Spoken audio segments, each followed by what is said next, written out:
ॐ नमो भगवते वासुदेवाय।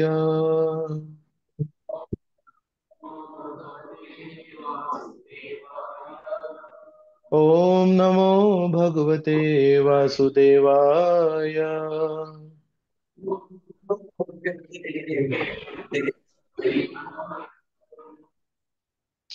हरे कृष्णा. आपलं सर्वांचं खूप खूप स्वागत.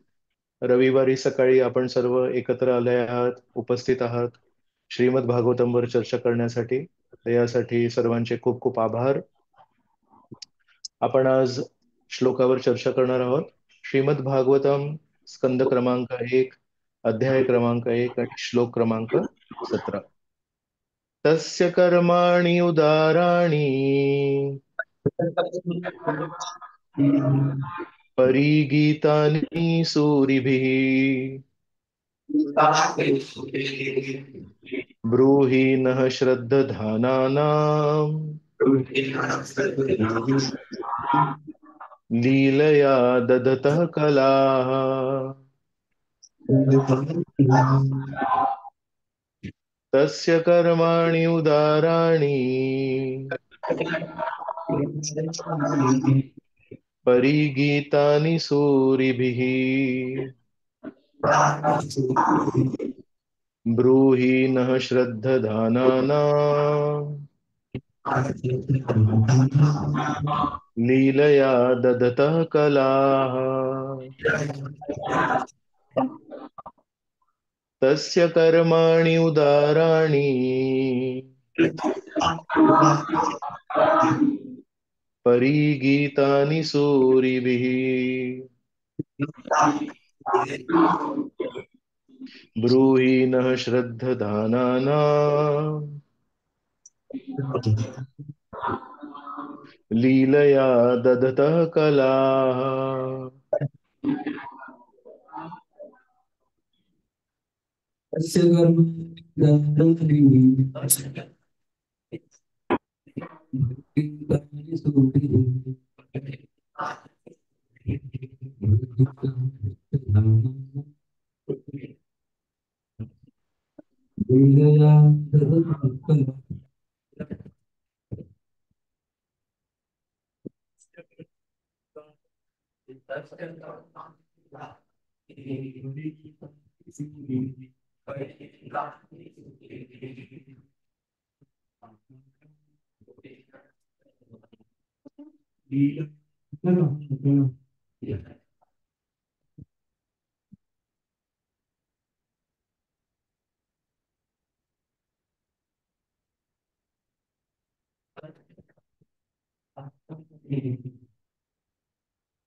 वडगाव मधून भक्तांना श्लोक गायचा आहे.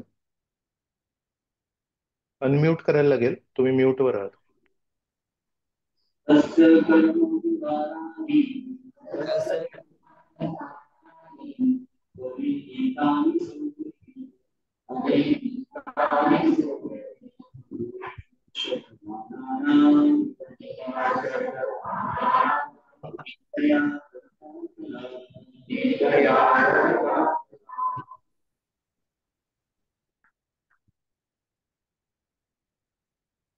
आपण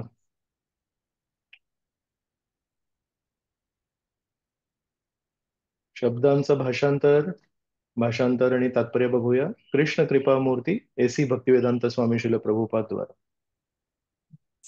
तस्य त्यांचे कर्मांनी दिव्यलीन उदाहरणांनी उदाहरण परिगीतानी सर्वत्र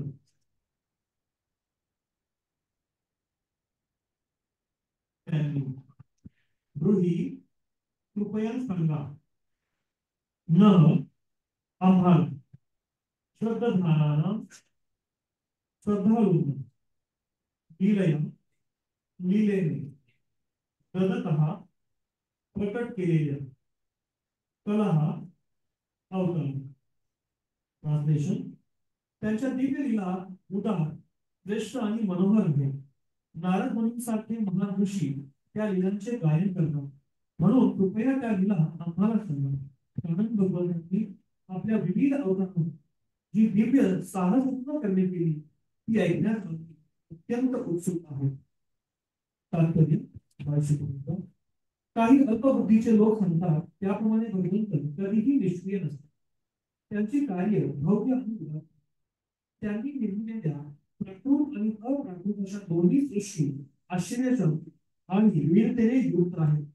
विलंब, व्यास, वाल्मिकी, देवर, विश्वनाथ, बलदेव, भक्तिविनोद सिद्धांत सरस्वती यांच्यासारख्या मुक्त पुरुषांनी आणि इतर अनेक विद्वान आणि आत्मसाक्षात्कारी पुरुषांनी त्यांचे सुद्धा वर्णन केलेले आहे. या प्राकृत आणि अप्राकृत अशा अभिव्यक्ती, सौंदर्य आणि ज्ञान यांनी परिपूर्ण आहे. परंतु आध्यात्मिक क्षेत्र अधिक भव्य आहे. ज्ञान, आनंद, चिन्मयता आणि नित्यत्व यांनी ते परिपूर्ण.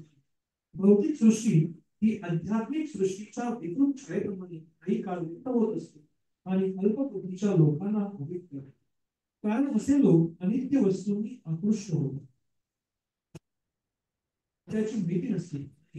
ते असे गृहीत धरतात की अनित्य सृष्टी म्हणजे सर्वस्व. तथापि श्री व्यासदेव आणि महर्षी नारद मुनी यांच्यासारख्या ऋषी मुनींनी ज्यांना मार्गदर्शन केले आहे अशा बुद्धिमान लोकांना माहित असते भगवंतांचे शाश्वत धाम हे परिपूर्ण, रमणीय, अधिक विशाल, सदैव ज्ञान आणि आनंदमय आहे. ज्यांना भगवंतांच्या लीलांची, त्यांच्या दिव्य धर्माची माहिती नाही, त्यांच्यावर भगवान कधी कधी अवतार घेऊन आणि आपल्या दिव्य धामात आपल्या सहवासाचा जो शाश्वत आनंद असतो तो आपल्या अवतारात साहसी लीला करून ते व्यक्त करतात. अशा कृत्यांद्वारा ते या भौतिक जगातील आत्म्यांना आकर्षित करतात. अशा बद्ध आत्म्यांपैकी काही मिथ्या भौतिक विषयभोगात निमग्न असतात आणि इतर केवळ त्यांच्या दिव्य जगतात वास्तविक जीवनाचा अनुभव करतात. अशा अल्पबुद्धीच्या लोकांना कर्मी किंवा सकाम कर्मी आणि ज्ञानी अथवा मानसिक तर्क करणारे तार्किक म्हणून या दोन वर्गातील लोकांपेक्षा अध्यात्मवाद्यांचा वर्ग हे सात्विक अथवा भक्त शुद्ध भौतिक गोष्टींमध्ये आसक्त होत नाही आणि प्राकृतिक तर्कामध्ये देखील प्रगत होत नाही. ते भगवंताच्या प्रत्यक्ष सेवेत भगवान असतात आणि त्यामुळे कर्मी आणि ज्ञानी लोकांना सर्वश्रेष्ठ आध्यात्मिक लाभ त्यांना मिळतो. भगवंत भौतिक आणि आध्यात्मिक अशा दोन्ही जगताचे सर्वश्रेष्ठ नियंत्रण असल्याने त्यांचे अनंत होते. भगवान ब्रह्मदेव, रुद्र, मनु, पृथू आणि व्यासदेव यासारखे अवतार हे त्यांचे प्राकृत गुणात्मक अवतार. परंतु श्री राम, नरसिंह, नरंग आणि अमन यासारखे अवतार हे त्यांचे दिव्य अवतार. भगवान श्रीकृष्ण हे सर्व अवतारांचे उगम आहेत. हे सर्व कामाचे हरे कृष्ण. जय श्री प्रभुपाद की जय.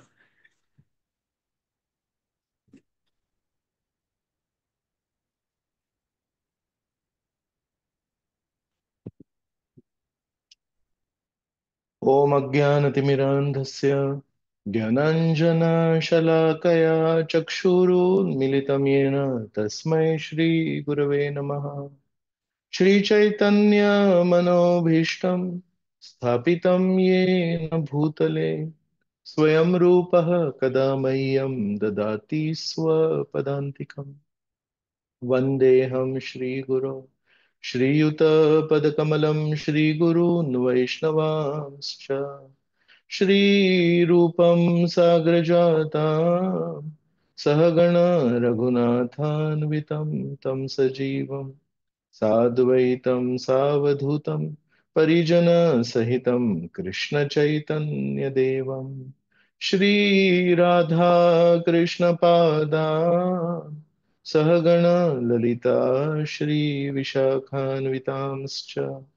हे कृष्ण करुणा सिंधो दीनबंधो जगत्पते गोपेश गोपिकाकांत राधाकांत नमोस्तुते. तप्त कांचन गौरांगी राधे वृंदावनेश्वरी वृषभानुसुते देवी प्रणमामि हरिप्रिये। वाञ्छाकल्पतरुभ्यश्च कृपा सिन्धुभ्य एव च पतितानां पावनेभ्यो वैष्णवेभ्यो नमो नमः।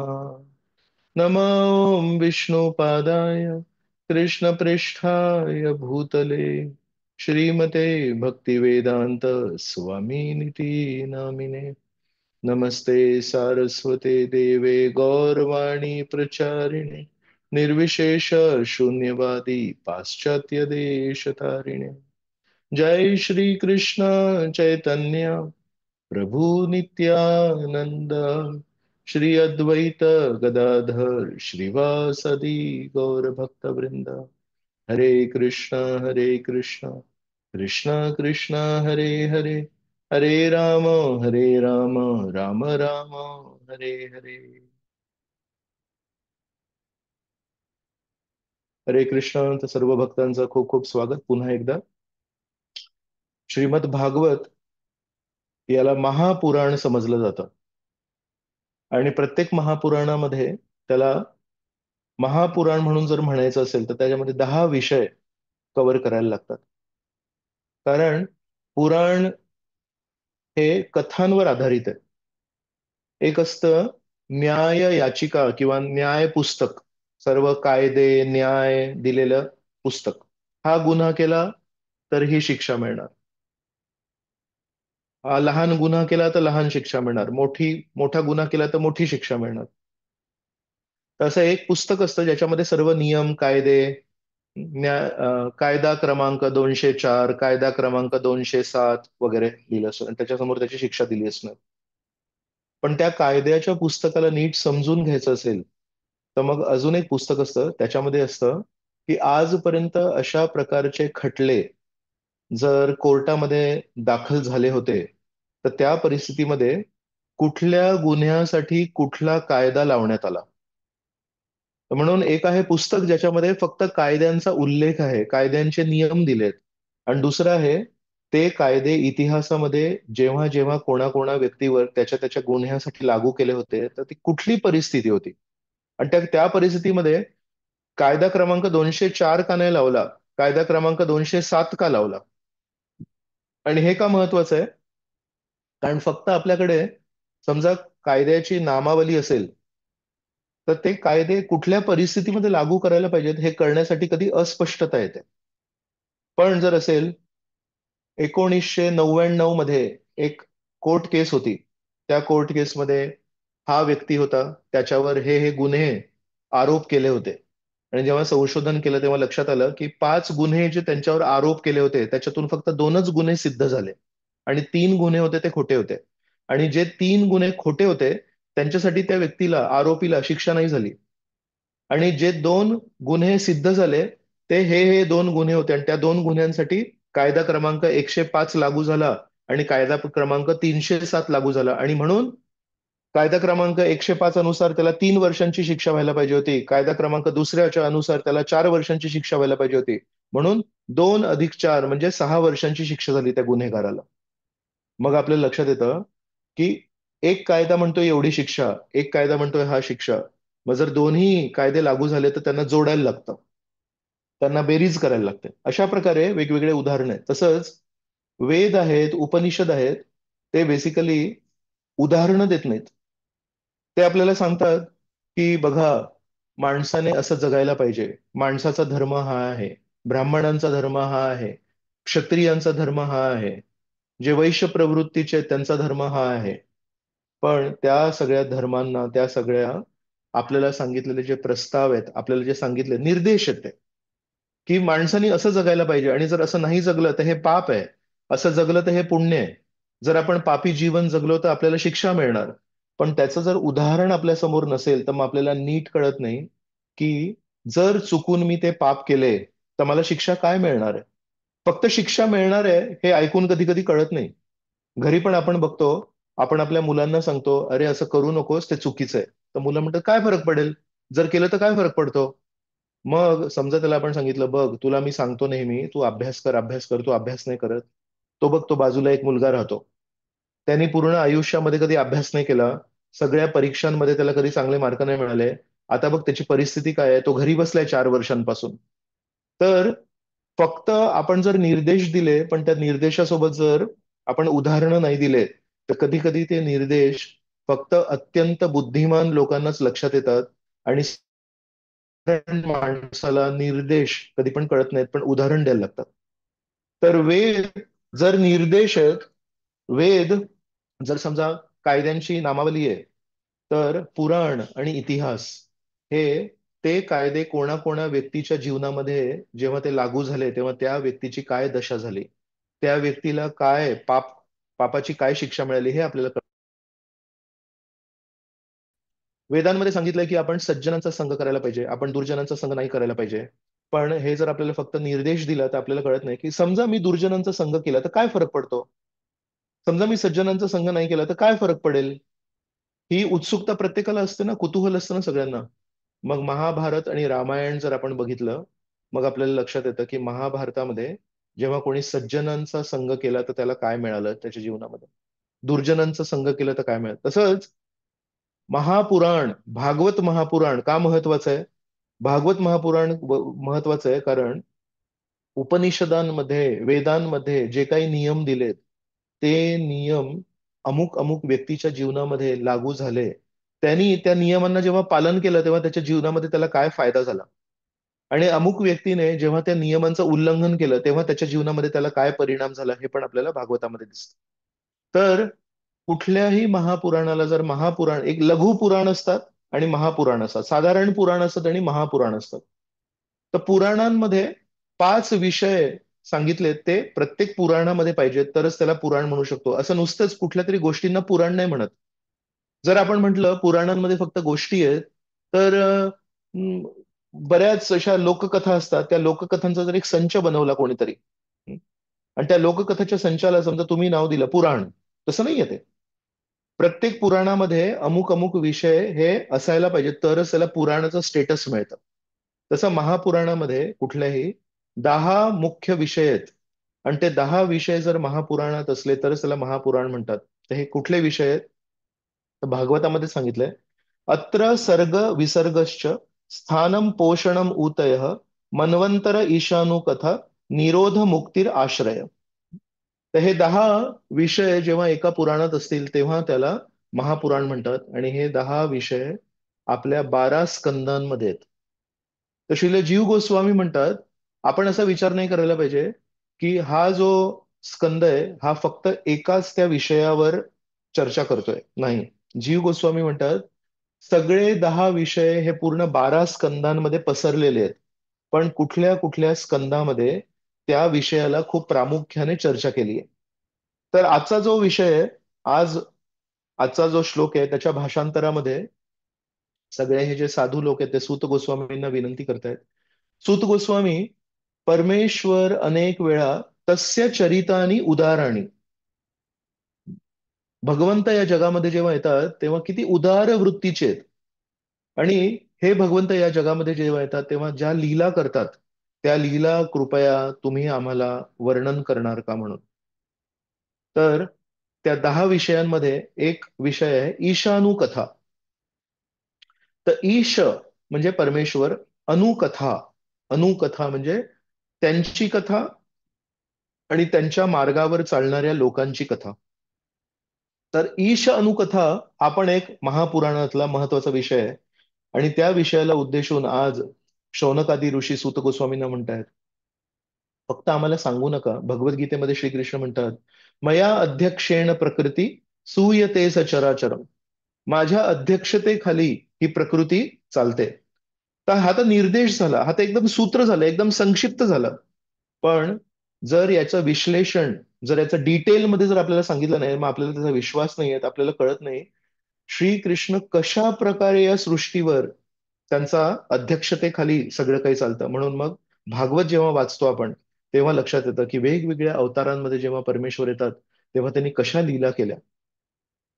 एका अर्थाने सर्व ग्रह, इतके कोटी कोटी ग्रह आहेत, आणि वैज्ञानिकांना या ब्रह्मांडाचं लांबी किती आणि रुंदी किती हे पण नाही कळत आहे. आज पण आपल्याला माहिती नाही की हे ब्रह्मांड किती मोठं आहे. तर या अमाप ब्रह्मांडामध्ये असंख्य ग्रह आहेत. आणि हे असंख्य ग्रह एका अर्थाने असे आकाशामध्ये तरंगत आहेत.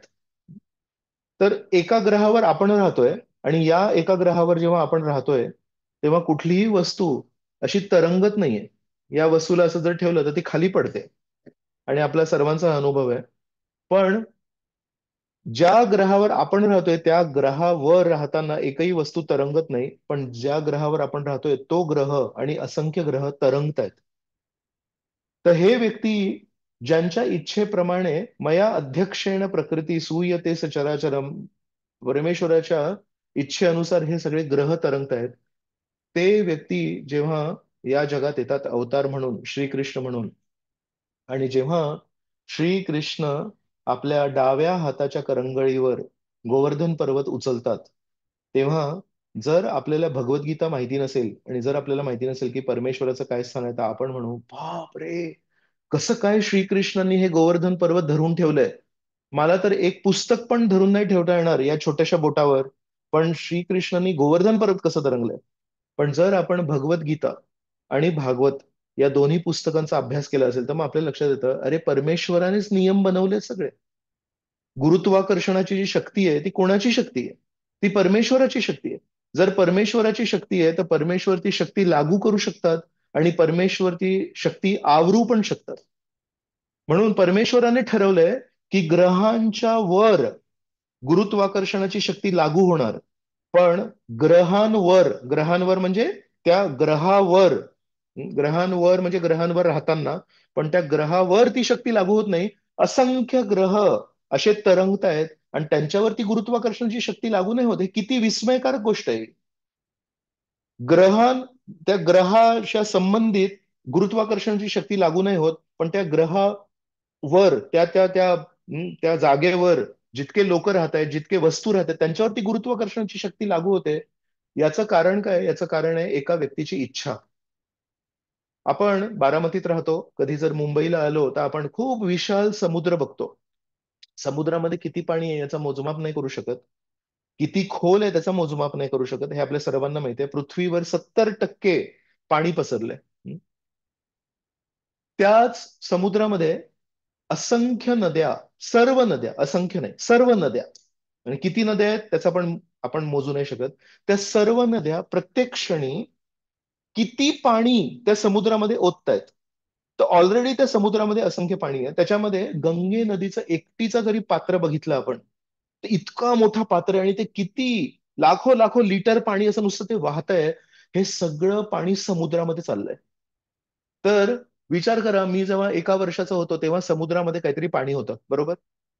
आणि त्या एका वर्षापासून वर्ष क्रमांक 1980 पासून ते आजपर्यंत इतके वर्ष झाले, आणि त्या वर्षांमध्ये गंगे नदीने एकटीने किती पाणी समुद्रामध्ये टाकलंय. हे सगळं पाणी कुठे गेलंय? तर समुद्रामध्ये ऑलरेडी पाणी होतं, त्याच्यामध्ये परत गंगा नदी पाणी टाकते, यमुना नदी पाणी टाकते, नर्मदा नदी पाणी टाकते, गोदावरी नदी पाणी टाकते, हे ब्रह्मपुत्र नदी पाणी टाकते, सिंधू नदी पाणी टाकते. हे सगळे आपल्या भारत भूखंडाचे पाणी आहे, नद्या आहेत. आणि बाकीच्या युरोपमध्ये इतक्या नद्या आहेत, अमेरिकेमध्ये इतक्या नद्या आहेत, एवढ्या सगळ्या पाणी चाललंय. पण राधा गोपीनाथ मंदिराच्या जवळ जो समुद्र आहे तिथे एक किनारा आहे, किनारा पट्टी आहे. त्या किनारा पट्टीवर जो समुद्र आहे तो गेल्या असंख्य वर्षांपासून तो कधी आतमध्ये नाही आलाय समुद्र. तर कोणीही बुद्धिमान व्यक्ती असेल तो विचार करेल, अरे एका भांड्यामध्ये पूर्ण त्याच्या लेवल पर्यंत पाणी होतं, दूध होतं, आणि त्याच्यामध्ये एका व्यक्तीने गेल्या 10 वर्षांपासून तो दूध टाकतोय त्या भांड्यामध्ये, दुसरा व्यक्ती पण त्या भांड्यामध्ये दूध टाकतोय. असं असंख्य लोक त्या भांड्यामध्ये असंख्य दूध टाकतायत, पण ते भांड उतूनही जाते. ते कसं काय होतंय? तर म्हणून वेदांमध्ये सांगितलंय, हे सगळं परमेश्वराच्या इच्छेप्रमाणे चालू आहे. परमेश्वराने समुद्राला सांगितलंय, तुझी ही सीमा आहे, तुझी ही मर्यादा आहे. या मर्यादेच्या आतमध्ये राहून तुला जे करायचंय ते कर. या मर्यादेला तू पार नाही करू शकत, आणि जर मर्यादेला पार केलंस तर ते सीमांचं उल्लंघन आहे. सूर्यदेवांना सांगितलंय रोज तुझा हा एक रस्ता आहे, त्या रस्त्यावर तुला चालायचं आहे. सूर्यदेव बरोबर उगवतात, बरोबर अस्त करतात. त्यांना कधी कधी एक्लिप्स, त्यांना ग्रहण लागतं, पण ग्रहणाला ते कधी घाबरत नाहीत. ग्रहणाला त्यांच्यावर जेव्हा आक्रमण होत आहे तेव्हा अरे बापरे, आता आक्रमण होणार, एक काम करतो मी पळून जातो इकडून, नाही, ग्रहणाला समोर जातात. कारण त्यांना माहिती आहे परमेश्वराच्या कृपेने, कारण परमेश्वराची सेवा करतात. तर सूर्यासारख्या महान ग्रहावर, जे सूर्याच्या ऊर्जेवर पूर्ण ब्रह्मांड अवलंबून आहे, त्या सूर्याला पण ग्रहण लागतं. पण ते किती क्षणांसाठी लागतं? 2 मिनिटांसाठी ग्रहण लागतं. सूर्यदेवांना माहिती आहे मी परमेश्वराचा शुद्ध भक्त आहे. अहम विवस्वते योगम प्रोक्तवान अहम अव्यय. परमेश्वराने या सृष्टीच्या सुरुवातीला सूर्यदेवांना गीता सांगितली होती. तर सूर्यदेव म्हणतायत माझ्यावर परमेश्वराची कृपा आहे. परमेश्वराची कृपा आहे म्हणजे काय? अडचणी येणार नाही, हे परमेश्वराच्या कृपेचं लक्षण नाहीये. परमेश्वराच्या कृपेचं लक्षण म्हणजे अडचणी येणार, पण मी त्या अडचणींना सामोरे जाऊन त्याच्यातला भेदून त्याच्यातून बाहेर येणार. तर म्हणून सूर्य सूर्य सूर्य, सूर्याशिवाय प्राण नाही, सूर्याशिवाय ब्रह्मांडामध्ये जीव जंतू राहू शकत नाही. त्या सूर्याला पण ग्रहण लागतात, पण सूर्य त्या ग्रहणाला बघून पळून नाही जात. सूर्य त्या ग्रहणाला बघून अजून उत्साहाने त्याची सेवा करतो आणि परमेश्वराच्या आशीर्वादाने त्या ग्रहणाला पार करतो. तर सूर्याला पण परमेश्वराने सांगून ठेवलंय, तुला तुझी सेवा करायची आहे. समुद्राला सांगितलंय तुझी सेवा करायची आहे. ग्रहांना सांगितलंय तुम्ही तरंगा, पण तुमच्या वर जे लोक राहतात ते तरंगणार नाहीत. त्यांच्यावर जे लोक राहतात ते गुरुत्वाकर्षणाची शक्ती. तर परमेश्वराची किती अमाप शक्ती आहे. हे परमेश्वर जेव्हा या जगात येतात, अवतार म्हणून येतात आणि गोवर्धन पर्वताला उचलतात. जर आपल्याला परमेश्वराची शक्ती माहिती नसेल, हम्म, गीता जर आपण नीट वाचली नसेल, तर आपल्याला वाटेल किती हे विस्मयकारक आहे की श्रीकृष्णांनी 7 दिवस आणि 7 रात्र तो गोवर्धन पर्वत उचलला. पण ज्यांना परमेश्वराचं विज्ञान माहिती आहे, एक आहे परमेश्वराच्या बद्दल भावना आणि एक आहे परमेश्वराचं विज्ञान. तर ज्याला परमेश्वराचं विज्ञान माहिती आहे, तो म्हणतो जर परमेश्वराच्या इच्छेने, परमेश्वरांचा तिथे हात नाहीये, परमेश्वरांचा तिथे वैयक्तिक हस्तक्षेप नाहीये, परमेश्वराची इच्छा आहे ती. परमेश्वराच्या इच्छेने हा समुद्र त्याची मर्यादा कधी ओलांडत नाहीये. परमेश्वराच्या इच्छेने हा सूर्य पूर्ण जगाला, पूर्ण ब्रह्मांडाला ऊर्जा देतोय. परमेश्वराच्या इच्छेने हे मोठमोठे ग्रह तरंगतायत. त्या परमेश्वरांचा वैयक्तिक जर एका मोठ्या पर्वताला स्पर्श झाला, तर तो तरंगणार नाही. काय छोटीशी गोष्ट आहे ही. पण या छोट्याशा गोष्टीने आपलं मन खिन्न होऊ नये. त्या गोवर्धन लीलेमध्ये एक खूप महत्वाची गोष्ट घडते आणि ती महत्वाची गोष्ट, श्रीकृष्णांनी गोवर्धन पर्वत उचललाय ती महत्वाची गोष्ट नाहीये. ती महत्वाची गोष्ट आहे की या 7 दिवस आणि 7 रात्रांमध्ये श्रीकृष्णांनी त्यांच्या सर्व भक्तांना तृप्त केलं. त्यांचे जे गोपिका भक्त होते ते रात्री तृप्त व्हायचे, रात्री ते श्रीकृष्णांना भेटायचे, पण दिवसा विरह भावनेत असायचे. त्यांचे जे गोपमित्र होते ते दिवसा श्रीकृष्णांना भेटायचे, पण रात्री विरह भावनेत होते. मोर, गायी वेगवेगळ्या वेळी श्रीकृष्णांना भेटायचे आणि वेगवेगळ्या वेळी त्यांना विरह भावना होती. श्रीकृष्णांना वाटलं, अरे, या भक्तांना कधी मी भेटतो, कधी त्यांना विरह होतो, कधी त्यांना चुकचुकल्यासारखं वाटतं, कधी माझी वाट बघतात, कधी म्हणतात श्रीकृष्ण कुठे आहेत, कधी अचानक मी दिसतो. असं म्हणतात गोपमित्र. भक्ती रसामृत सिंधू मध्ये रूप गोस्वामी सांगतात, श्रीकृष्ण आणि त्यांचे मित्र गायींची काळजी घेण्यासाठी, वासरांची काळजी घेण्यासाठी असे जंगलात सोबत चालले आहेत, है ना, असं पूर्ण ग्रुप चाललाय तो. तर कधी कधी एवढा मोठा ग्रुप आहे, ते खूप मित्र आहेत त्यांचे, तसे सोबत जेव्हा चालले आहेत, तेव्हा मध्येच एक मोठं झाड येणार, वृक्ष येणार, आणि श्रीकृष्ण कधी त्या वृक्षाच्या त्या बाजूला असतील आणि असे हे चालले आहेत. तर 2 क्षणांसाठी हे मित्र जेव्हा श्रीकृष्णांना बोलतायत आणि श्रीकृष्णांशी बघतायत, तेव्हा त्या वृक्षामुळे, त्या झाडामुळे अर्ध्या सेकंदासाठी श्रीकृष्ण त्यांच्या नजरे आड जायचे. का? तर त्या झाडाच्या मागे, आणि परत दिसणारच एका सेकंदानी, अर्ध्या सेकंदानी. पण त्या गोपमित्रांना जेव्हा श्रीकृष्ण त्या अर्ध्या सेकंदासाठी नव्हते दिसत, तेव्हा ते कृष्ण असे जोरात ओरडायचे आणि विचार करायचे, अरे, श्रीकृष्ण अर्ध्या सेकंदासाठी आमच्या दृष्टी आड गेले. हे प्रेम आहे. गोपमित्रांचं श्रीकृष्णांप्रती प्रेम आहे. आणि गोपिकांचं श्रीकृष्णांप्रती प्रेम काय आहे? गोपिकांनी ब्रह्मदेवांना नाव ठेवले. म्हणतात, अटति यद भवान अहनिकाननम त्रुटी युगायते त्वाम पश्यताम. त्रुटी म्हणजे एका सेकंदाचे जर 12 भाग केले तर त्याला म्हणतात त्रुटी. तर गोपिका म्हणताय त्रुटी युगायते. एक युग ची जेवढी वर्ष होतं, जेवढा काळ होतो, त्रुटी युगायते त्वाम अपश्यताम. तुमचे जेव्हा दर्शन होत नाही हे श्रीकृष्ण, तेव्हा आमच्यासाठी एक एक त्रुटी एका युगासारखी होते. मग म्हणतात की एकच मला लक्षात येत आहे की हे जे ब्रह्मदेव आहेत ना, या ब्रह्मदेवांनी या ज्या पापण्या बनवल्या आहेत, या पापण्या बनवण्याने एक लक्षात येतं की ब्रह्मदेवांना बाकी सर्व वेदांमध्ये सांगितलं की ब्रह्मदेव खूप हुशार आहेत आणि खूप अं, बुद्धिमान व्यक्ती आहेत. पण आम्हाला लक्षात आलं, ज्या ब्रह्मदेवांनी आमच्या डोळ्यांवर ह्या पापण्या दिल्या आहेत, सृष्टीकर्ता ज्यांनी या पापण्या दिल्या आहेत तो बुद्धिमान नाहीये का? कारण श्रीकृष्णांचे जेव्हा आम्ही बघतो त्रुटी युगाय ते होतं. तर विचार करा, जंगलात जेव्हा जातात श्रीकृष्ण दिवसभरासाठी तेव्हा आमची काय परिस्थिती होत असेल का? कारण आमच्या डोळ्यांसमोर पण जेव्हा असतात तेव्हा त्या पापण्या अशा जेव्हा हलतात तेव्हा आम्हाला त्या छोट्याशा कणभर वेळासाठी श्रीकृष्ण दिसत नाही. तर हे गोपिकांचं श्रीकृष्णांप्रती प्रेम आहे, गोपमित्रांचं श्रीकृष्णांप्रती प्रेम आहे. यशोदा माई एक दिवशी घरी होते आणि त्या दिवशी बलरामजींचा वाढदिवस होता, तेव्हा बलरामजी पण घरी होते. आणि त्या दिवशी श्रीकृष्ण आणि त्यांचे मित्र यमुने नदीच्या काठावर गेले आणि तेव्हा असं लक्षात आलं की त्या यमुने नदीमध्ये विषारी पाणी झालेलं आहे आणि कालिया म्हणून नाग आहे. तर त्या श्रीकृष्णांनी त्या दिवशी कालिया नागांच्या फणांवर नृत्य करून त्याचं सगळं विष बाहेर काढलं. तर त्या क्षणी जेव्हा हे सगळं दृश्य चालू होतं तर कोणीतरी जाऊन यशोदा माईंना सांगितलं की यशोदा, श्रीकृष्ण आज एका मोठ्या नागासोबत लढतायत आणि तो नाग कोण आहे, त्यांनी पूर्ण यमुने नदीला विषारी केलंय. यशोदा माई तिथेच जोरजोरात रडू लागल्या आणि ओरडू लागल्या, पण त्यांना आवरेन असं झालं. तर म्हणजे कृष्ण कृष्ण बोलून असे 2 पाऊल घ्यायचे, मग बेशुद्ध पडायचे रस्त्यावर. मग परत उठायचे, परत 2 पाऊल घ्यायचे परत. तर हे सगळे असे त्यांचे जे भक्त आहेत, श्रीकृष्ण म्हणतायत या सर्व भक्तांना मला ना अमाप माझं दर्शन द्यायचंय, की कोणालाही कधी कंप्लेंट नाही वाटायला पाहिजे की श्रीकृष्णांनी आम्हाला प्रेम नाही केलं. म्हणून गोवर्धन लीलेमध्ये खरी विस्मयकारक गोष्ट, खरी आश्चर्यकारक गोष्ट ही नाहीये की श्रीकृष्णांनी एवढं मोठं पर्वत त्यांच्या करंगळीवर उचललं होतं. खरी विस्मयकारक गोष्ट आहे, हा कोण व्यक्ती आहे ज्याला कधी कोणी मोराने, हरिणाने, पोपटाने, गायीने, गोपिकांने, गोपाने, कोणी एकदा जरी कधी शुद्ध प्रेम केलं असेल, खरोखर आपलं मन श्रीकृष्णानं जर अर्पण केलं असेल, तर श्रीकृष्ण त्याची नोंद करतात आणि श्रीकृष्ण म्हणतात या भक्ताने मला शुद्ध प्रेम केलंय, या भक्ताला प्रतिसाद देणं हे माझं कर्तव्य आहे. आणि मी पण अशी काहीतरी परिस्थिती रचीन जेव्हा याची पूर्ण मला प्रेम करायची जी इच्छा आहे ती मला तृप्त करेन.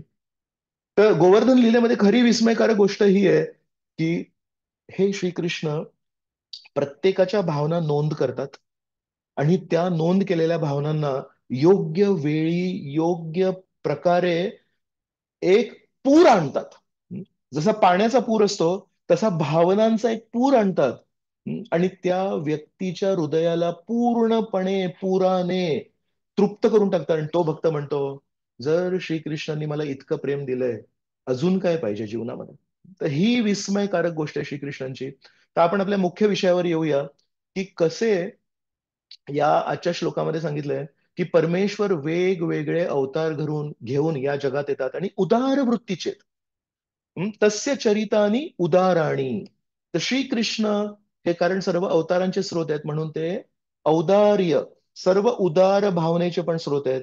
श्रीकृष्ण या जगामध्ये स्वतःचं ते मंगल रूप, सर्वात आकर्षक रूप, सर्वात सुंदर रूप घेऊन येतात फक्त एका भावनेने.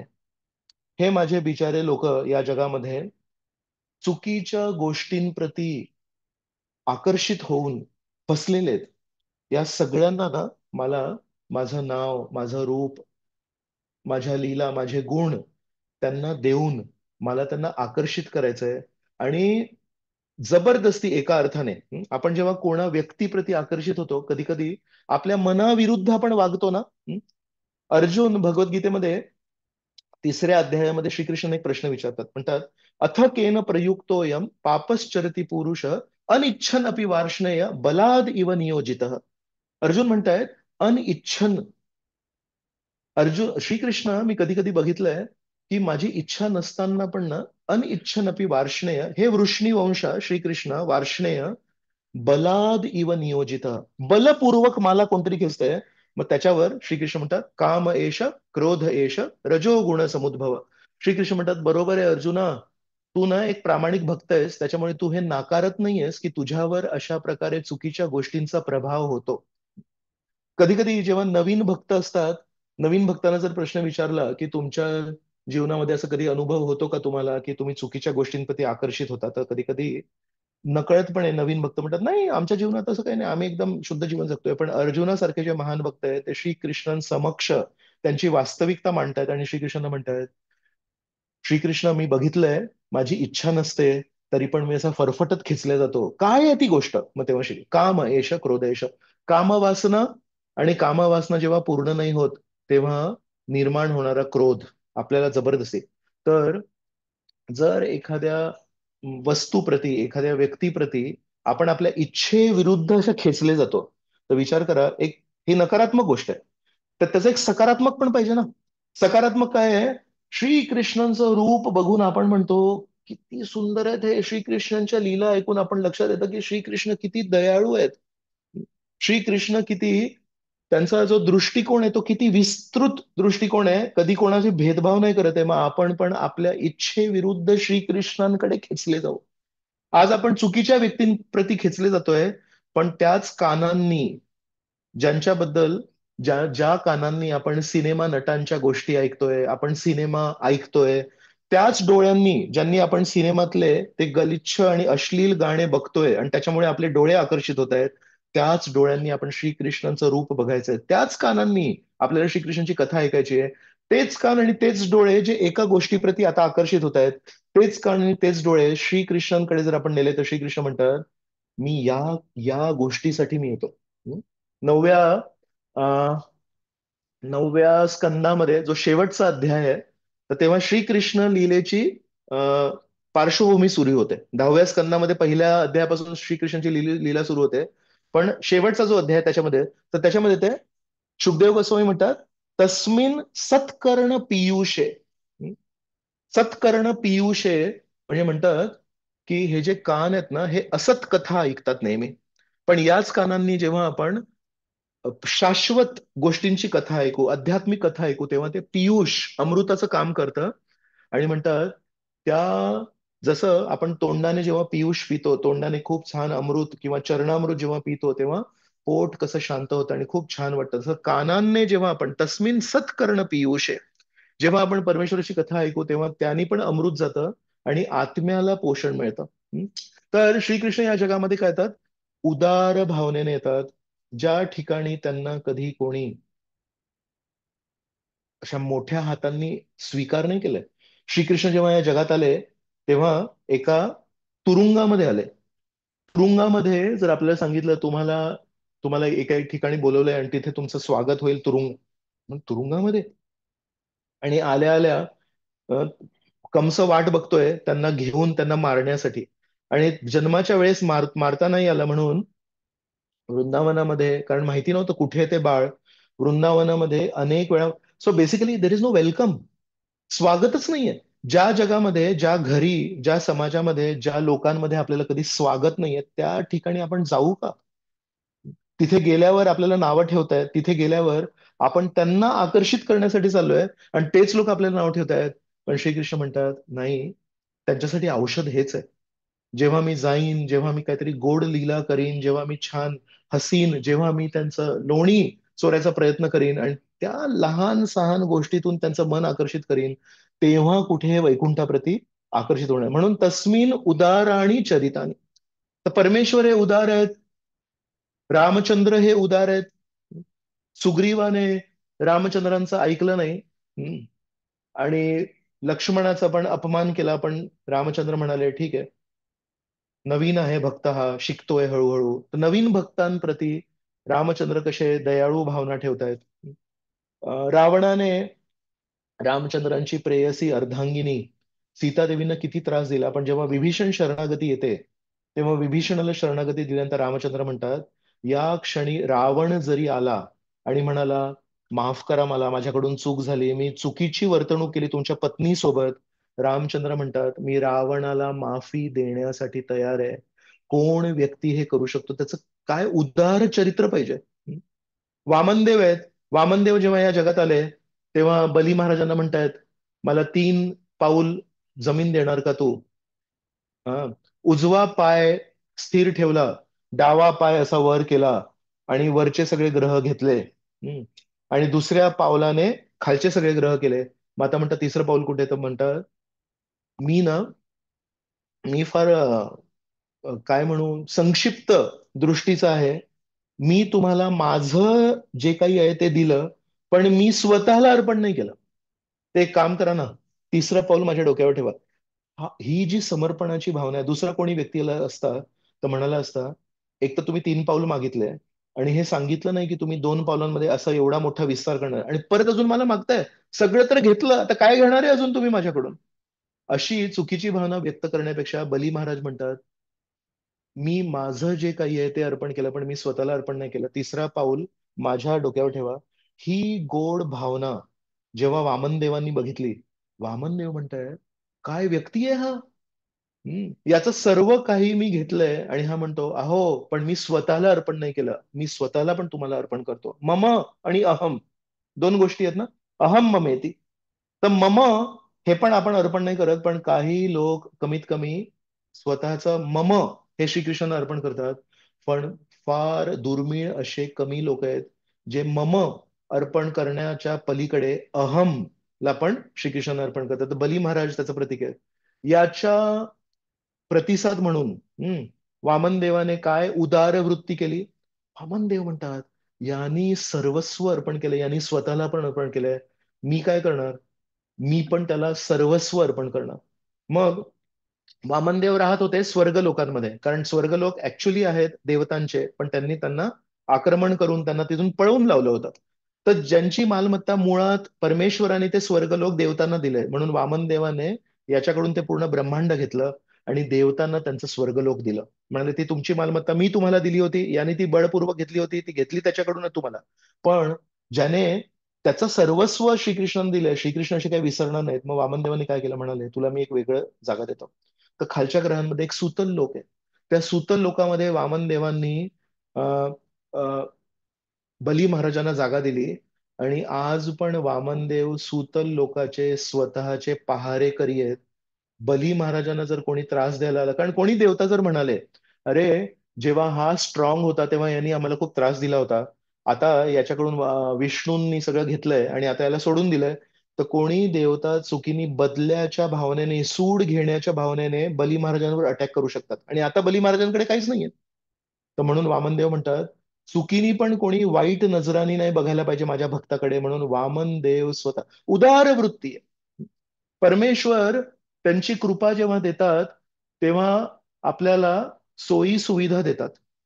परमेश्वर जेव्हा त्यांची कृपा देतात तेव्हा आपल्याला खूप समृद्धी देतात. पण परमेश्वर जेव्हा खरी कृपा, वास्तविक कृपा, खोल कृपा आपल्याला देतात, तेव्हा परमेश्वर स्वतःला आपल्याला देतात. जसं आपण पण म्हणू शकतो, आपल्याला जेव्हा श्रीकृष्णांना काही द्यायचं असेल, तर आपले वस्तू, आपली मालमत्ता श्रीकृष्णांना देणं हे प्राथमिक स्तर आहे. पण फार दुर्मिळ असे व्यक्ती आहेत जे स्वतःला श्रीकृष्णांच्या चरणी अर्पण करतात. तसंच परमेश्वर साधारणपणे सगळ्यांना मालमत्ता द्या, घ्या ही कृपा घ्या. पण जे खरे भक्त आहेत त्यांना श्रीकृष्ण स्वतः देतात. तर म्हणून उदार वृत्तीचे श्रीकृष्ण, उदार वृत्तीचे रामचंद्र, उदार वृत्तीचे वामनदेव, नरसिंह हे जेव्हा या जगात आले, ते कधी आले? जेव्हा प्रल्हादाला त्रास दिला तेव्हा. प्रल्हादाला वाचवलं, हिरण्यकश्यपूला पूर्ण चीरफाड केली. त्या वेळेस चीरफाड केल्यानंतर नरसिंहदेव कुठे जाऊन बसले? तर भागवतामध्ये आपण जर बघितलं, हिरण्यकश्यपूच्या सिंहासनावर जाऊन बसले. तर प्रभुपाद एका लेक्चरमध्ये, नरसिंह जयंतीच्या लेक्चरमध्ये प्रभुपाद याच्यावर सांगतात की नरसिंहदेव हे हिरण्यकश्यपूच्या सिंहासनावर जाऊन का बसले? विचार करा ना, आपला खूप मोठा शत्रू असेल ज्यांनी पूर्ण आयुष्य फक्त एकच काम केलं, आपल्याला मारण्याचा प्रयत्न केला. जो जो व्यक्ती आपली स्तुती करत होता किंवा आपल्यावर प्रेम करत होता त्यांना मारण्याचा प्रयत्न केला. आपण जे काही नियम या ब्रह्मांडामध्ये स्थापित करू किंवा आपल्या क्षेत्रामध्ये स्थापित करू, त्या सगळ्या नियमांना तोडण्याचं काम केलं. जर कोणी आवाज उचलला की नाही हो, पण हे नियम तर त्यांनी बनवले, तर ते नियम तोडण्याचं, त्या व्यक्तीला त्रास देण्याचं, बेसिकली पूर्णपणे शत्रुत्व. हिरण्यकश्यपूने फक्त एकच काम केलं, विष्णू भर्त्सना, विष्णू शत्रुता. त्या व्यक्तीच्या कुठल्याही गोष्टीला आपण स्वीकार करू का? त्या त्या व्यक्तीचा जर फोन असेल, त्याला मारल्यानंतर कोणी म्हटलं हा घ्या त्या व्यक्तीचा फोन आहे तुमच्यासाठी, आपण म्हणू त्या माझ्या शत्रूचा फोन? अजिबात त्याला स्पर्श नाही. प्रभुपाद सांगतात, नरसिंहदेव हिरण्यकश्यपूच्या त्या सिंहासनावर जाऊन का बसले? आपण हिरण्यकश्यपूला हिरण्यकश्यपू म्हणून बघतो, पण नरसिंहदेव त्याला विजय म्हणून बघतात. जय विजय आहेत ते हिरण्याक्ष आणि हिरण्यकश्यपू म्हणून या जगात आले. नरसिंहदेव त्याच्या त्या अं, तात्पुरता असलेल्या गौण स्वभावाला नाही बघत आहेत. एका जीवनामध्ये तो जय आणि विजय, जे वैकुंठाचे द्वारपाल आहेत, ते एका जीवनामध्ये परमेश्वराच्या विरुद्ध गेलेत आणि हिरण्याक्ष आणि हिरण्यकश्यप बनले. पण त्याचं शाश्वत स्थान काय? त्यांची शाश्वत परिस्थिती काय? त्यांची शाश्वत परिस्थिती आहे की ते परमेश्वराचे दास आहेत आणि परमेश्वराच्या वैकुंठच्या बाहेर असे उभे असतात आणि एक स्वतःची सेवा अर्पण करतात दास्य रसामध्ये. तर परमेश्वर म्हणतात, अरे काही सीमित काळासाठी हा माझ्या विरुद्ध गेलाय, पण शाश्वत दृष्टीने मला माहिती आहे की हा माझा किती चांगला भक्त आहे. मी तात्पुरता घडणाऱ्या त्या अशाश्वत गोष्टींना महत्व नाही देणार, मी त्याच्या शाश्वत सेवेला महत्व देणार. म्हणून अरे हे विजयचं आहे का हे आसन? हं? माझ्या दासाचं आसन आहे का? तर दासाच्या आसनाला प्रेमाचं प्रतीक, प्रेमाचं प्रतिसाद म्हणून मी माझ्या सेवकाच्या आसनावर आसनस्थ होणार. हिरण्यकश्यपूचं आसन ते बघितलंच नाही नरसिंहदेवाने, ते विजयाचं आसन आहे म्हणून तिथे जाऊन बसले का? माझ्या माझ्या दासाची ही गोष्ट आहे. आपल्याला प्रेम करणारा कोणी व्यक्ती असेल, त्याचा फोन जर आपल्याला कोणी दिला, तो फोन घेऊ ना आपण. म्हणून तस्य चरितानी उदाराणी, परमेश्वर हे अत्यंत उदार व्यक्ती आहेत. परमेश्वर हे या जगामध्ये येतात ते फक्त एका गोष्टीसाठी येतात, कसं मी या सगळ्या भक्तांना जन्म मृत्यू जरा व्याधीच्या चक्रातून वैकुंठामध्ये सच्चिद आनंद स्थानी कसं घेऊन जाऊ. पण आपण फक्त हे स्वीकार करणं गरजेचं आहे आणि ते स्वीकार करण्यासाठी भक्तांचा संघ खूप महत्वाचा आहे. एका ठिकाणी भागवतामध्ये वेगवेगळ्या ठिकाणी वेगवेगळे प्रकारचे वीर सांगितलेत. तर कोणी असतात युद्धवीर. युद्धवीर म्हणजे जे युद्धामध्ये शौर्य दाखवतात. कुठे सांगितलंय धर्मवीर. ते भागवताच्या वेगवेगळ्या श्लोकांमध्ये येतात. धर्मवीर, धर्मवीर म्हणजे धर्मानुसार तो व्यक्ती चालणार, अधर्म कधी नाही करणार. पण धर्मानुसार चालण्यासाठी खूप शौर्य लागतं. लोकांचा विरोध होतो, लोक म्हणतात अरे गरज नाही एवढा आदर्शवाद करायची, प्रॅक्टिकल हो तू जरा. तर कधी कोणी व्यक्ती असतात ते असतात युद्धवीर, कधी कोणी व्यक्ती असतात ते असतात धर्मवीर. ते जीवनाच्या युद्धामध्ये योग्य आचरण करतात. तिसरे असतात दानवीर. दानवीर म्हणजे त्यांच्याकडे काही चांगली गोष्ट असेल तर ते दान देतात.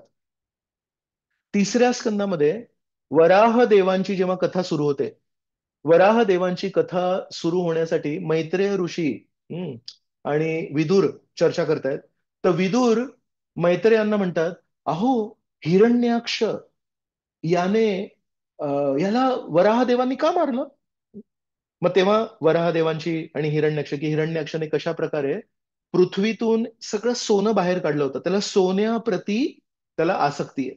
हिरण्य, हिरण्य म्हणजे सोनं आणि अक्ष म्हणजे डोळे. हिरण्याक्षचा अजून एक अर्थ येतो की ज्याच्या डोळ्यांमध्ये नेहमी सोनं होतं, त्याला जिथे कुठे सोनं दिसलं ते सोनं त्याच्या डोळ्यांमध्ये भरायचं आणि ते सोनं तो लगेच स्वतःसाठी घ्यायचं. तो हा जो हिरण्याक्ष आहे त्याला विष्णूंनी का मारलं ती कथा सांगणार का? मग तिसऱ्या स्कंदामध्ये ती कथा येते.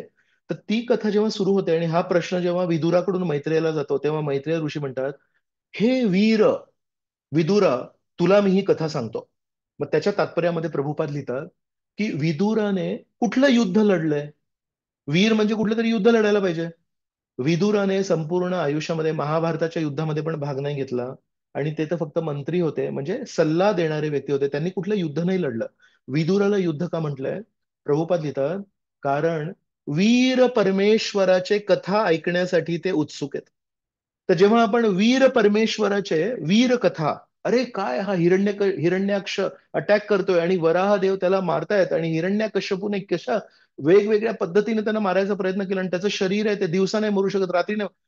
अशा वीर व्यक्तीला जर परमेश्वर वीर आहे ते म्हणतायत याचं शरीर काही असू दे कसंही असू दे पण हा सध्या मृत्यू स्वतःच्या जीवनामध्ये ओढून घेतोय, हा प्रल्हादाला त्रास देतो. तर म्हणून त्यांनी हे नाही बघितलं की कोण व्यक्ती किती शक्ती, रावणाबद्दल काय त्याची त्याची काय पोझिशन आहे.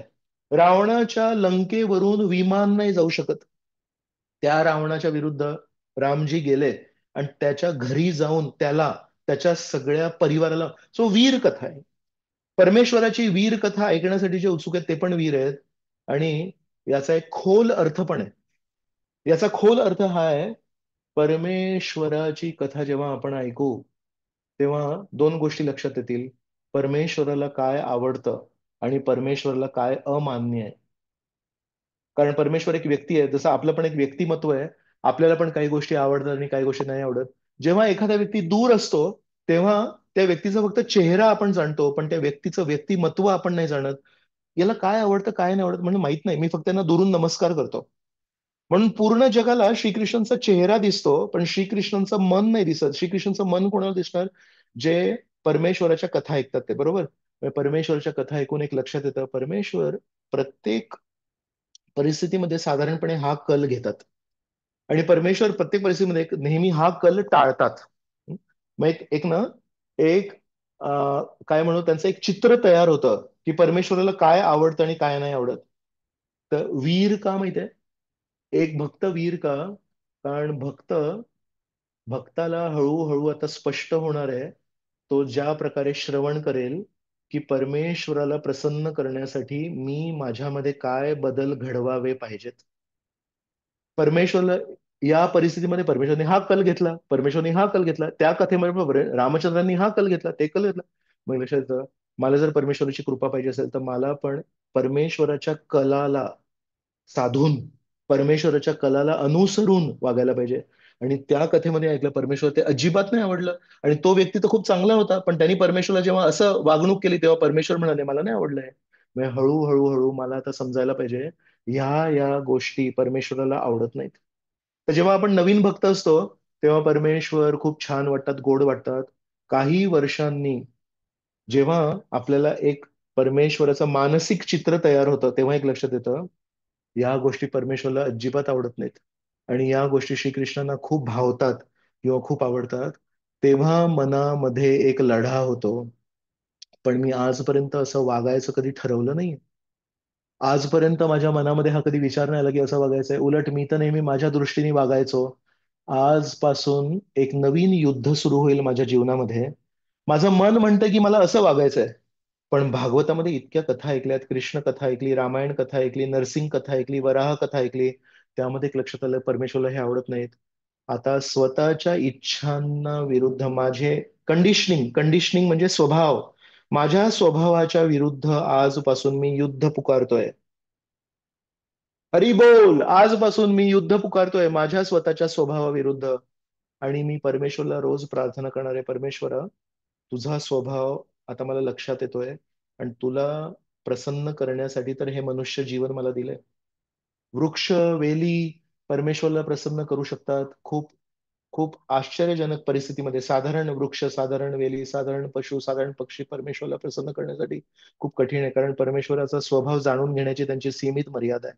म्हणून एक भक्त वीर का आहे, विदुर वीर का आहेत, कारण ते म्हणतात मला अजून सांगा, वराह देवांबद्दल सांगा, कपिल ऋषींबद्दल सांगा, यांच्याबद्दल सांगा. तर म्हणतात हळूहळू हळू मला परमेश्वराबद्दल जाणायचंय आणि त्याच्यानंतर परमेश्वराला काय साजेल, परमेश्वराच्या आवडी निवडीला काय साजेल असं मला माझं जीवन जगायचंय.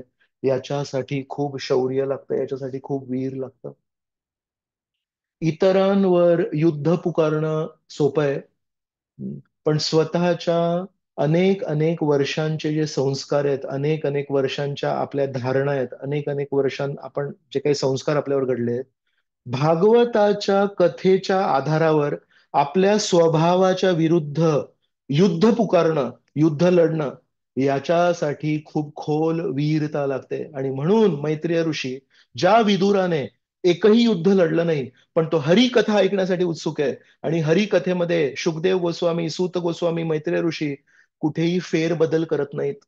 अरे या श्रोत्यांना ते आवडणार नाही, या श्रोत्यांना ते जरा दुखेल, म्हणून मी थोडी श्रीकृष्णांचा तो गुण सांगतच नाही, मी ते श्रीकृष्णांचा तो गुण असं लपवून ठेवतो. नाही, पारदर्शकपणे श्रीकृष्ण कोण आहेत, पारदर्शकपणे रामचंद्र कोण आहेत ते मांडणार आहे. तर म्हणतात, आर यू शुअर, तुला खरोखर ऐकायची आहे का कथा? कारण ही कथा ऐकल्यानंतर तुला लक्षात येईल की तो कसा चुकला आणि तो कसा चुकला नाही.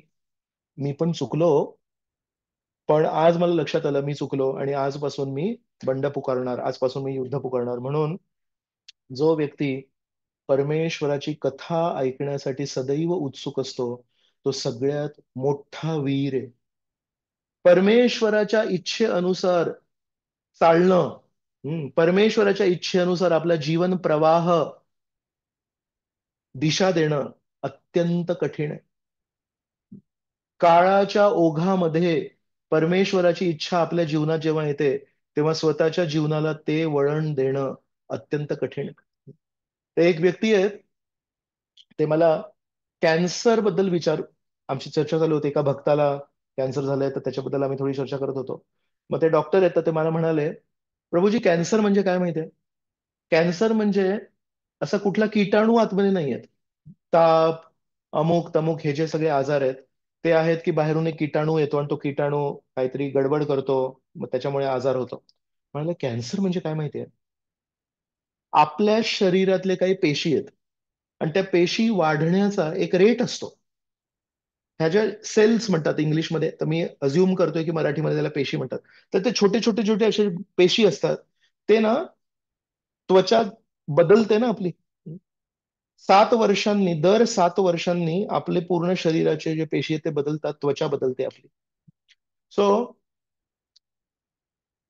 म्हणतायत की ते पेशी जुन्या ज्या झाल्या त्या खराब होतात आणि नवीन, तर त्याचा एक रेट आहे की इतक्या दिवसांमध्ये ती नवीन पेशी तयार होते. तो रेट जेव्हा बदलतो, आणि ऍबनॉर्मल ग्रोथ म्हणजे नॉर्मल पेक्षा खूप जास्ती पटीने जेव्हा त्या पेशी नवीन नवीन नवीन होतात, तेव्हा त्याला तिथे त्या पेशींचा एक असा एक गाठ तयार होते, आणि त्याला इंग्लिश भाषेमध्ये वर्ड म्हणतो ट्यूमर. सो कॅन्सर म्हणजे काय? इथे अशी गाठ तयार झाली, डोक्यामध्ये गाठ तयार झाली, इथे एक गाठ तयार झाली, पाठीमध्ये एक गाठ तयार झाली, आणि ती गाठ स्पर्श होऊन मग लक्षात येतं की अरे इथे गाठ कशी झाली, मग स्कॅन करून वगैरे कळतं कॅन्सर.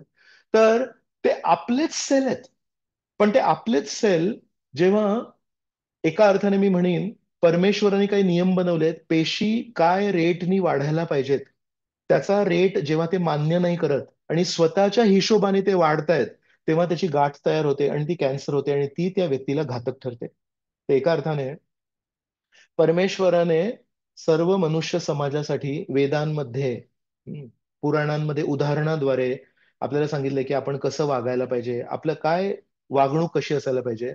जेव्हा आपण त्या नियमांना, त्या उदाहरणांना म्हणतो, हे तर काय परमेश्वराने बनवलं, ठीक आहे, आपण आपल्या हिशोबाने जेव्हा आपलं जीवन जगतो, तर एका अर्थाने आपण पण त्या कॅन्सरच्या त्या पेशी सारखं वागतोय. आणि जेव्हा त्या शरीरामध्ये त्या भागामध्ये ते असे आपापल्या रेटने आपापल्या हिशोबाने ते करतायत, मग ती गाठ जेव्हा होते तेव्हा दोन गोष्टी होतात. जर त्या वेळेवर डिटेक्ट झालं, वेळेवर जर ते लक्षात आलं, तर त्याला कापून त्या गाठीला बाहेर फेकायचं असतं, तर तो माणूस जगतो. आणि समजा एका मर्यादे पलीकडे ती गाठ वाढली असेल, तर बेसिकली तो व्यक्ती मरणार. तर साधारण भौतिक वादामध्ये अडकलेला व्यक्ती म्हणजे कोण? तो ठरवतो की मी काय करणार.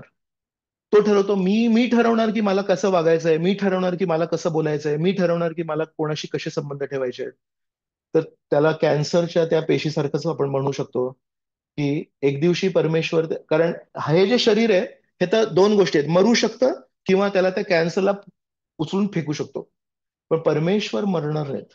परमेश्वराचे नियम कधी तुटू नाही शकत. तर मग परमेश्वर काय करतात? परमेश्वर म्हणतात, मग या कॅन्सरची ही जी पेशी आहे, याला माझ्या बाजूला काढायला लागणार, नाहीतर ह्या पूर्ण त्रास देणार. म्हणून म्हणून परमेश्वराने काहीतरी नियम दिलेत, परमेश्वराच्या काही अपेक्षा आहेत. आणि असं नाहीये की परमेश्वर खूप जबरदस्ती करतात.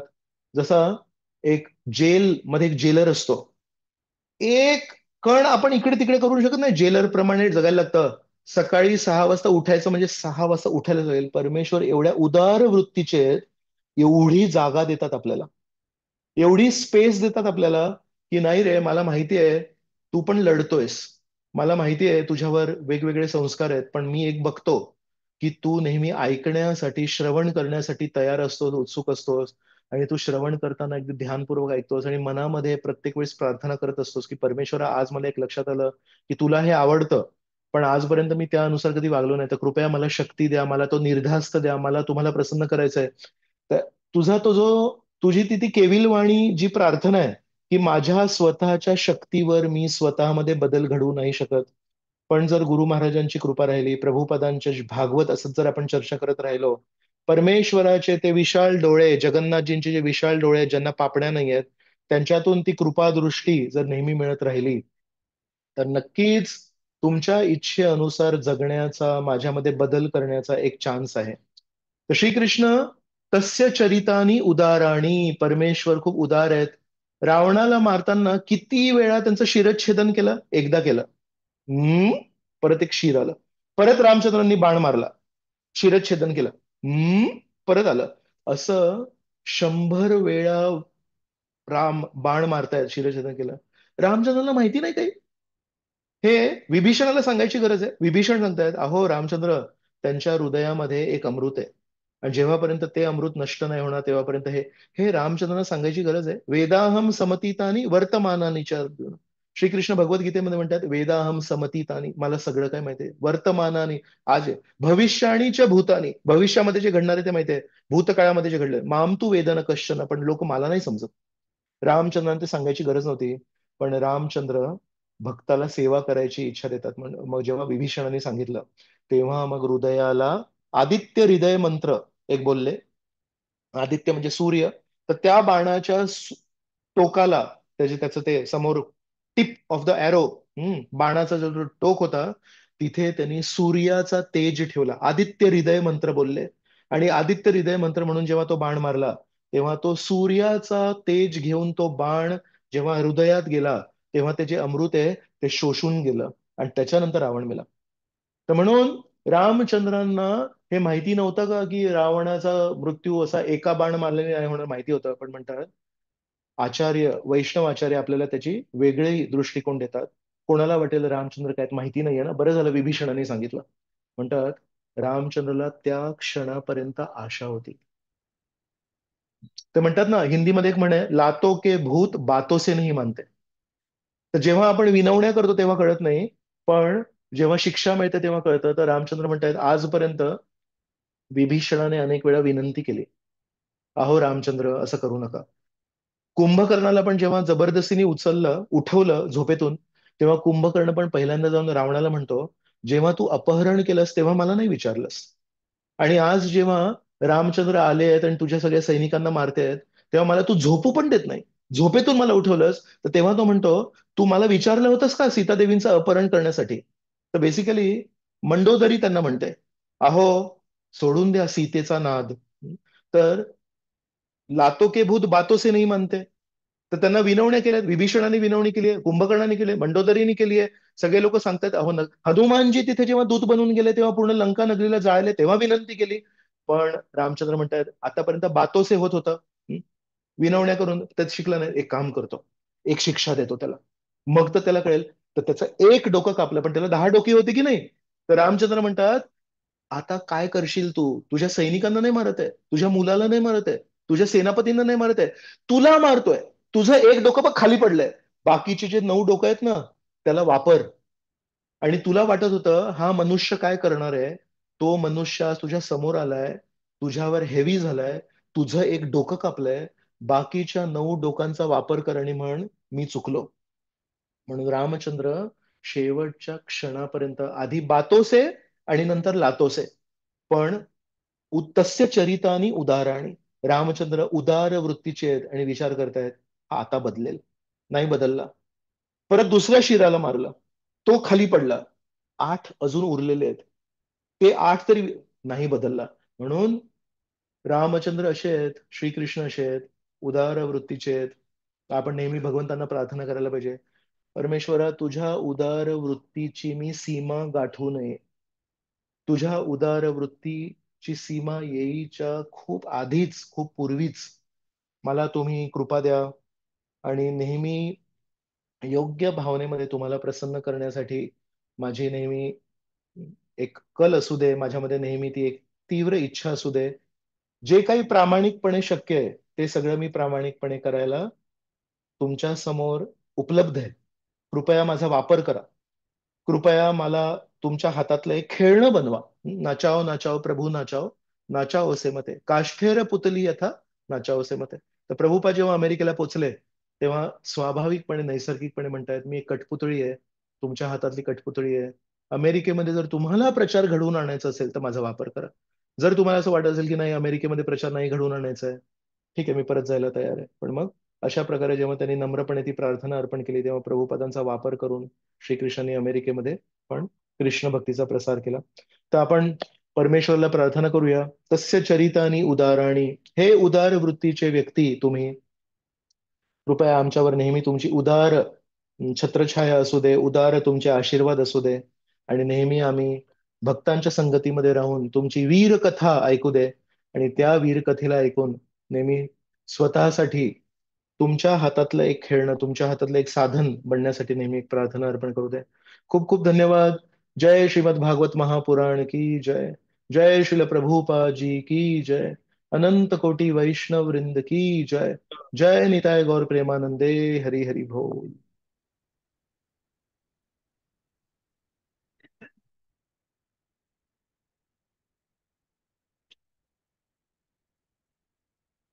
हरे कृष्ण. कोणाला काही प्रश्न असेल तर विचारू. पुढे येऊ.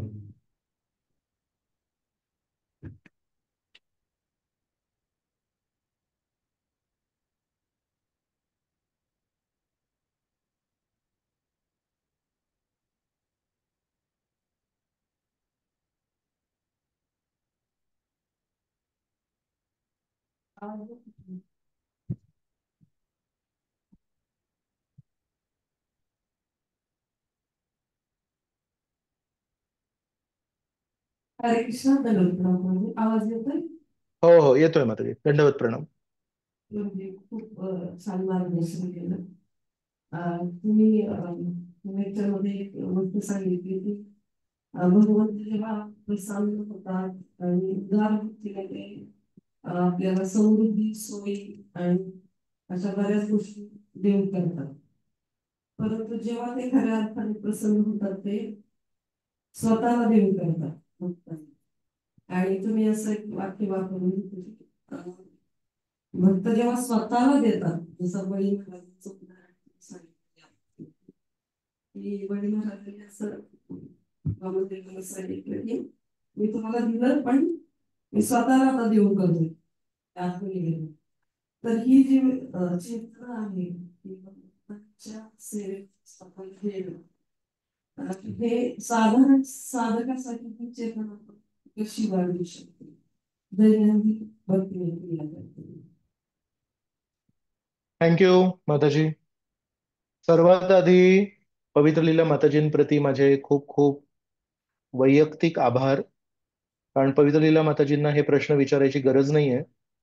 पवित्र लीला माताजी वर्षानुवर्षांपासून राधाकृष्णांची सेवा करतायत आणि त्यांच्या वैयक्तिक दिनचर्येमध्ये सकाळपासून हार बनवतात राधा श्याम सुंदरांसाठी, त्यांचं ड्रेसिंग करतात, त्यांच्या घरी वेगवेगळे उत्सव साजरी करतात, त्यांच्यासाठी स्वयंपाक करतात, त्यांना भोग अर्पण करतात, वेगवेगळं त्यांची डेकोरेशन करतात. आणि हे वर्षानुवर्ष मी स्वतः बघितलंय. असं नाही की कोणी सांगितलंय आणि असं नाही की ही कालची गोष्ट आहे. पण खरोखर माताजी, अनेक अनेक भागवतम क्लासमध्ये जेव्हा आपण विचारतो की काही प्रश्न आहेत का, तेव्हा मी बघतो की तुम्ही जनसामान्याला काय प्रश्न असू शकतात, टेम्पल हॉलमध्ये बसलेल्या प्रत्येक व्यक्तीच्या मनामध्ये काय प्रश्न असू शकतात, त्या प्रश्नांना तुम्ही अँटिसिपेट करता. तुम्ही विचार करता की कदाचित इथे बसलेल्या काही लोकांच्या मनामध्ये हा प्रश्न असू शकतो की दैनंदिन जीवनामध्ये आपण काय करू शकतो. तर म्हणून नेहमी मी बघतो की तुम्ही इतरांच्या दृष्टीने प्रश्न विचारता आणि कधी कोणाला वाटेलही असं की माताजी सिनियर आहेत आणि माताजी एवढे अनुभवी आहेत, तरी असे सिंपल सिंपल प्रश्न का विचारतात, की दैनंदिन जीवनामध्ये काय करू शकतो. तर ते ऍक्च्युली आपल्याला नेहमी हा विश्वास असायला पाहिजे, की जेव्हा कोणी सिनियर डिवोटीज अशा प्रकारचे सिंपल प्रश्न विचारतात, त्याच्यामध्ये फक्त एकच भावना आहे, की त्या उत्तराला त्यांना स्वतःला गरज नाहीये, पण त्या उत्तराला ते आपल्यासाठी विचारतायत. आणि कधी कधी आपण लाजतो, आपल्या मनामध्ये काही वेगळ्या भावना असतील, की प्रश्न का विचारायचे, कशाला विचारायचे. पण आपलं खूप मोठं सौभाग्य आहे, की बारामतीमध्ये असे सिनियर डिवोटीज आहेत, जे स्वतःसाठी प्रश्न पण विचारतात, पण इतरांना काय मदत होईल या भावनेने प्रश्न विचारतात. तर खूप खूप धन्यवाद. आणि ही जी काळजी इतरांची आपण घेतोय, ते खूप महत्वाचं आहे. नेहमी आपल्याला या दृष्टीने विचार करायला पाहिजे. सो दैनंदिन जीवनामध्ये समजा आपल्याला स्वतःला परमेश्वराला अर्पण करायचंय, ही खूप मोठी गोष्ट आहे, साधी गोष्ट नाहीये. पण जर आपल्याला ध्रुव तारा माहिती असेल, तरच मग आपण त्या दिशेने चालू. जेव्हापर्यंत आपल्याला ध्रुव तारा माहिती नाहीये, तेव्हापर्यंत आपण त्या दिशेने चालणार पण नाही. म्हणून जरी काही गोष्टी भागवतम क्लासमध्ये आपल्याला खूप जड वाटत असतील, जरी काही गोष्टी भागवतम क्लासमध्ये आपल्याला वाटत असेल की हे खूप उच्च स्तर आहे, पण ते ऐकण्याचं का गरजेचं आहे. त्या दिवशी आपल्याला कळतं, मी माझं गंतव्यस्थान प्राप्त नाही केलंय, पण आज माझं गंतव्यस्थान मी ठरवलंय. माझं जीवनाचं गंतव्यस्थान दुसरं कुठेतरी होतं, पण आज मला लक्षात आलं की माझ्या जीवनाचं गंतव्यस्थान आज कुठे करायला पाहिजे. ते ते गंतव्यस्थान माझं, ते गंतव्यस्थान होतं. आज लक्षात आलं परमेश्वराला प्रसन्न करायचंय. परमेश्वराला माझं जे काही आहे ते अर्पण करायचंय, आणि त्याचा शेवट, त्याचा कळस, त्याचं शिखर हा आहे की मला स्वतःला पण अर्पण करायचंय. आज कमीत कमी भागवतम क्लासमध्ये आपण आपल्या जीवनाचं गंतव्यस्थान, शिखर शिरोमणी आपण तो ठरवू शकतो. आणि आज ठरवू शकतो, तो गंतव्यस्थान होता तर माझी दिशा जाण्याची ती होती. पण आज माझं गंतव्यस्थान आहे, तर आज माझी दिशा बदलली. आणि आज या नवीन दिशेला, नवीन गंतव्यस्थानाचा प्रवास आज मी पहिलं पाऊल घेईन. तो पहिली गोष्ट ही आहे, जरी आपण खूप उच्च गोष्टी ऐकतोय, पण आपण अजिबात हताश नाही व्हायला पाहिजे. अजिबात असं वाटायला नाही पाहिजे की मी तर कमकुवत आहे, म्हणजे हे माझ्यासाठी नाहीये. नाही, आज कमीत कमी आपल्या जीवनाचं गंतव्यस्थान आपण बदलू शकतो. आज आपण कमीत कमी आपल्या जीवनाची दिशा बदलू शकतो. आणि पहिलं पाऊल आपण घेऊ शकतो. हा पहिला मुद्दा. दुसरा मुद्दा, की स्वतःला परमेश्वराला अर्पण करण्याआधी आपल्याला हे शिकायला लागेल, की आपल्याकडे जे काही आहे ते आपण हळूहळू हळू कसं श्रीकृष्णांना अर्पण करू शकू. अकबर आणि बिरबलची खूप लहानपणी एक गोष्ट ऐकली होती मी, की अकबर म्हणतायत की सगळ्यात जास्ती काय प्रिय आहे. तर कोणी कोणी मंत्रींनी वेगवेगळे उत्तर दिले. बिरबल म्हणाले, सगळ्यात जास्ती प्रिय गोष्ट आहे स्वतः, स्वतःचा प्राण. स्वतःचा प्राण वाचवणं हे सगळ्यात मोठी गोष्ट आहे, सगळ्यात प्रिय गोष्ट आहे. म्हणाले कशावरून. तर ती ही गोष्ट मी जशी ऐकली तशी सांगतोय. तर मग वानरांना घेतलं, आणि त्याच्यातली एक मादा वानर होती. तर त्यांना तर मुलं पण होती, लहान वानर होते. तर त्यांना एका मोठ्या बॉक्समध्ये टाकलं, आणि तिथे मग पाणी सोडलं, आणि त्यांना असं थोडं कैद करून ठेवलं होतं, तिथून जाऊ शकत नाहीत. तर सुरुवातीला काय, जसं ते पाणी वर आलं, आणि ते छोटे छोटे जे मुलं होते त्यांना तर चढता वगैरे येत नव्हतं, तर मग त्या मादा वानरांनी त्या लहान मुलांना असं वर घेतलं आणि त्यांना जगण्यासाठी केलं.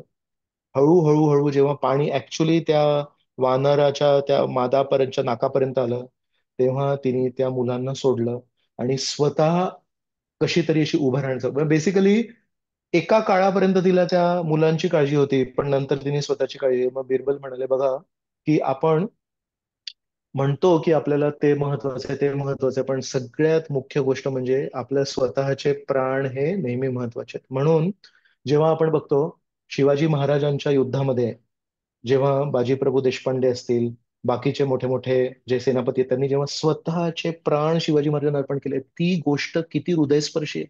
आपल्याला स्वतःला, सगळ्यांना माहिती आहे की आपले प्राण किती प्रिय आहेत. ते प्राण जेव्हा दुसऱ्या व्यक्तीसाठी जेव्हा कोणी अर्पण करतात, ते खूप हृदयस्पर्शी होतं. सो जर आपण आपले प्राण, जी सगळ्यात मोठी गोष्ट आहे, ते आपलं अस्तित्व आहे, ते आपल्याला जर परमेश्वरला अर्पण करायचं असेल, तो शेवट आहे, पण त्याची सुरुवात आपण करू शकतो. मला त्याच्यापेक्षा निम्न स्तरावर, खालच्या स्तरावर काय प्रिय आहे, मला काय गोष्ट प्रिय आहे. तर आता चातुर्मास चालू आहे, आणि 2 दिवसांपासून, 18 तारखेपासून कार्तिक मास सुरू झाला. तर कार्तिक मासामध्ये भक्त लोक काय करतात, म्हणतात मी बाकीच्या महिन्यांमध्ये, 11 महिन्यांमध्ये मला या गोष्टीशिवाय मी राहू शकत नाही, या गोष्टीशिवाय मी जेवू शकत नाही. कोणासाठी ती भाकरी असेल, कोणासाठी तो गोड पदार्थ असेल, कोणासाठी भात असेल. पण कार्तिक मासामध्ये भक्त व्रत घेतात परमेश्वराच्या स्मरणासाठी, परमेश्वरचं स्मरण वाढवण्यासाठी. मी काहीतरी माझी आवडीची गोष्ट त्याग करतो. तर कधी कोणी भक्त ते म्हणतात मी कार्तिक मासामध्ये गोड नाही खाणार. त्यांना डायबिटीज नाही आहे, त्यांना काहीच प्रॉब्लेम नाही, पण ते म्हणतात माझ्या आवडीची गोष्ट मी परमेश्वराला स्मरण करण्यासाठी त्याग करतो. कधी माझ्यासमोर आता या कार्तिक मासामध्ये कोणी गोड दिलं तर मी म्हणेन नाही, माझं व्रत आहे, कार्तिक मास आहे, श्रीकृष्णांच्या प्रसन्नतेसाठी मी हे थोडं त्याग करतोय, बरोबर. कोणी म्हणतील मी भात नाही खाणार, कोणी म्हणतील मी तळलेलं नाही खाणार, कोणाला हे आवडतं ते ते नाही खाणार, व्हॉट एव्हर. तर हे दैनंदिन जीवनामध्ये आहे की जेवणामध्ये अशी कुठली तरी गोष्ट असते ज्याच्याशिवाय आपलं जेवण अपूर्ण आहे. ती गोष्ट आपण कार्तिक मासामध्ये सोडू शकतो आणि म्हणू शकतो नाही, ही या गोष्टीशिवाय मी करणार. तर हे दैनंदिन जीवनामध्ये आपल्याला काही अजून दुसरी गोष्ट असेल जी खूप मनापासून आवडते, ती गोष्ट आपण कार्तिक मासामध्ये सोडू शकतो. तर काही गोष्टी सोडाव्यात आणि काही गोष्टी काय घ्यायच्या काय, की रोज मी दामोदर अष्टकम गाणार. अहो पण मला दामोदर अष्टकम गाता येत नाही, माझा आवाज पण चांगला नाही. ठीक आहे, रेकॉर्डिंग प्ले करा. पण घरी नित्य नियमाने कार्तिक मासामध्ये रोज एक दिवा यशोदा दामोदरला दाखवा, किंवा मंदिरात येऊ शकता, मंदिरामध्ये आपण अरेंजमेंट केली रोज संध्याकाळी. सो ज्या गोष्टी अनुकूल आहेत त्या स्वीकारणे. एक्स्ट्रा जप करू शकतो, एक्स्ट्रा आपण काहीतरी पूजा करू शकतो. रोज कार्तिक मासामध्ये मी एक श्लोक वाचणार, भगवद्गीतेचा एक श्लोक, एक तात्पर्य. सो काही गोष्टी स्वीकारायच्यात आणि काही गोष्टी देऊ शकतो.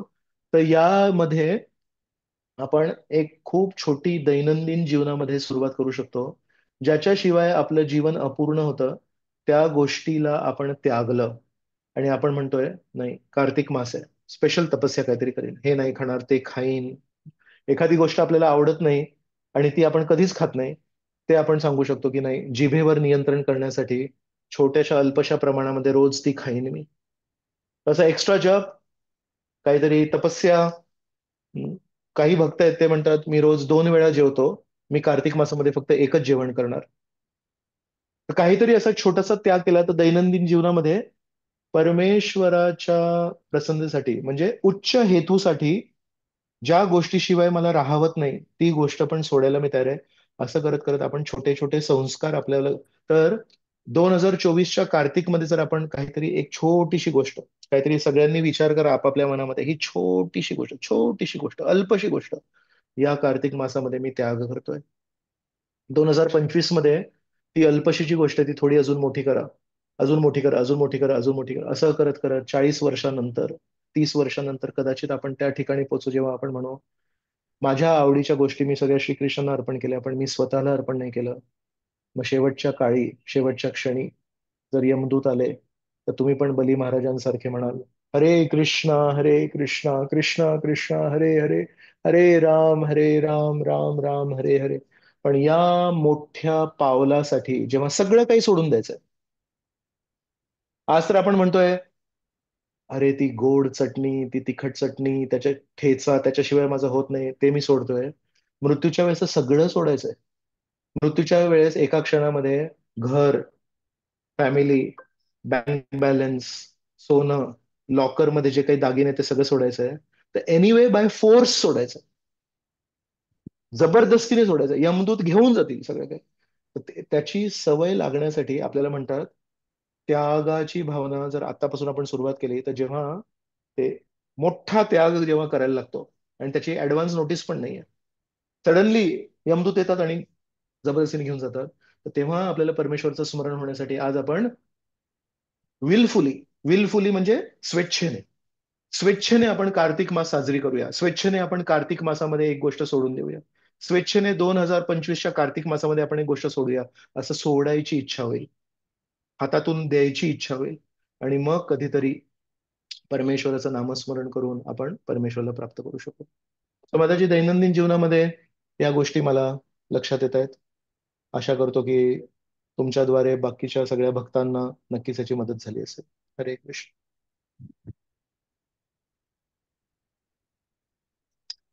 तर आपण धन्यवाद. थँक्यू. आपण इथे थांबूया.